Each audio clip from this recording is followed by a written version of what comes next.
مشکل کیسی بھی کیوں نہ ہو، حل کا ایک رستہ ضرور نکلتا ہے۔ آپ کو بس اس رستے کو تلاش کرنا ہے۔ آج یا کل یا پھر کسی اور دن، کسی بھی طرح آپ کو اس تک پہنچنا ہے، مصمم ارادے کے ساتھ، صبر کے ساتھ، ہمت کے ساتھ، مضبوط اعصاب کے ساتھ، حاضر دماغی کے ساتھ اور دل کی پوری طاقت کے ساتھ۔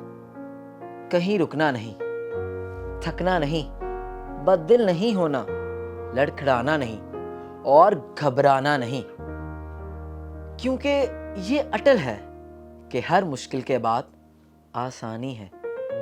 مشکل چھوٹی ہے، آپ بڑے ہیں، بڑا سوچیے۔